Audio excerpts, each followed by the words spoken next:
Segmento Valor Agregado, Economía, Finanzas y Negocios para tu día a día. Bienvenidos.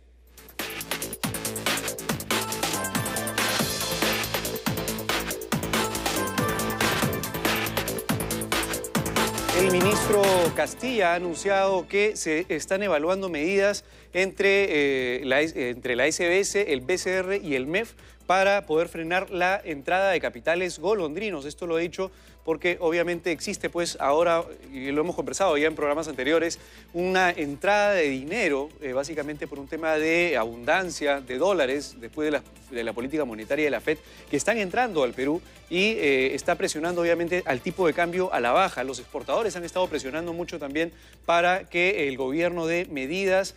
para tratar de paliar un poco digamos, el efecto que tiene la caída del tipo de cambio, la caída del dólar en los exportadores. Obviamente los exportadores disminuyen sus ingresos al tener un tipo de cambio más bajo. Pero lo que ha mencionado el MEF es que de todas maneras se van a tomar las medidas necesarias en el momento que se tengan que tomar y para eso hay una serie de instrumentos que tiene tanto el Banco Central de Reserva como la SBS para poder actuar digamos, en esa medida y tratar de evitar pues, que el ajustón, la caída del tipo de cambio sea muy brusca. Por otro lado, el Ejecutivo va a presentar un proyecto para mejorar el saneamiento físico legal de las propiedades. Este es un tema bastante interesante, bastante importante, porque lo que se pretende es, digamos, mejorar la información o la coordinación entre entidades como la SUNARP, que es Registros Públicos, COFOPRI y la Superintendencia de Bienes Nacionales, de forma tal que pueda haber información entre ellas que se brinden, que se relacionen o que coordinen información entre ellas para que la información finalmente que aparezca, por ejemplo, en una copia literal sea la mejor para el público que quiere saber más sobre esa propiedad. Un ejemplo bastante sencillo, cuando ustedes van a comprar una propiedad, por ejemplo, y esta propiedad es un monumento histórico, y eso es algo que no sé si es que va a salir regulado o no, pero debería regularse, debería salir en la misma copia literal que esa propiedad es monumento histórico para que la gente sepa que de repente no puede derribar esa casa, esa construcción, y no puede construir encima de eso. Ha habido casos en donde personas han comprado ese tipo de viviendas y lamentablemente al final no han podido hacer absolutamente nada porque era un monumento histórico y esta información no estaba inscrita dentro de la copia literal, por ejemplo. Otro tema que va a sacar el Ejecutivo, que va a presentar al Congreso como un proyecto de ley, es una serie de procesos de facilitación de trámites. Y estamos hablando acá, por ejemplo, de trámites para conexión domiciliaria de agua y desagüe. La idea es que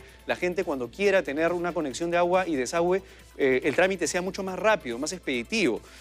También el tema de licencias de edificación. Para los pequeños comercios, un tema importante, las licencias de funcionamiento. Van a tratar de reducir los trámites de licencia de funcionamiento. Y acá un tema muy importante que tiene que ver con la discrecionalidad de las municipalidades y de defensa civil. Y de primera mano, digamos, conozco bastante bien el tema de que a veces hay digamos, negocios que quieren operar y a la hora de sacar la licencia de funcionamiento y tener que pasar por defensa civil, lamentablemente hay una serie de obstáculos y muchas veces inclusive corrupción detrás para que estas licencias efectivamente se den o los permisos de defensa civil se terminen dando y esto se tiene que acabar. Ahora, esperemos que efectivamente pues, parte de este proyecto que busca tratar de agilizar el proceso, de coordinar una ventanilla única, digamos, mejore todo este esquema que para mucha gente que quiere hacer empresa, que quiere hacer negocio en el país, le es una traba y es una traba que en realidad debería pues no existir.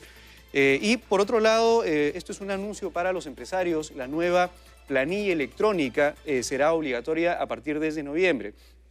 Todos los trabajadores que estén en planilla, esto es un tema importante porque las empresas a partir del mes de octubre, con presentación a noviembre, las empresas que tengan 5 trabajadores o menos van a comenzar obligatoriamente a presentar, digamos, información de sus trabajadores en el PDT Plame, digamos, para poder pagar o hacer las declaraciones y los aportes de salud,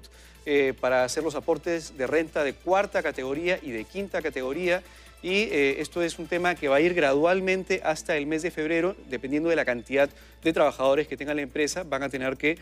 obligatoriamente hacer uso de este PDT Plame. Y por último, para los confeccionistas, un tema interesante, PROMPERÚ ha sacado un estudio donde señala que México y Colombia son mercados interesantes para las confecciones, han sacado inclusive información de mercado, tanto en Bogotá y en México, para los confeccionistas que quieran, por ejemplo, ir a abrir tiendas en Bogotá. Explican un poco cómo está el mercado, cuál es el perfil de consumidor, digamos, de confecciones, tanto en Colombia como en México, e impulsan, pues, o tratan de brindar mayor información a aquellas personas o empresas interesadas en ir a México y a Colombia para ofrecer diseño y productos, sobre todo de punto de algodón y de prendas de algodón y de alpaca. Datos económicos, el día de hoy tenemos al tipo de cambio dólar en compra en 2.581 y la venta en 2.582, ligeramente superior al día de ayer. Y el tipo de cambio euro lo tenemos en compra en 3.327 y la venta en 3.407, como vemos en pantalla.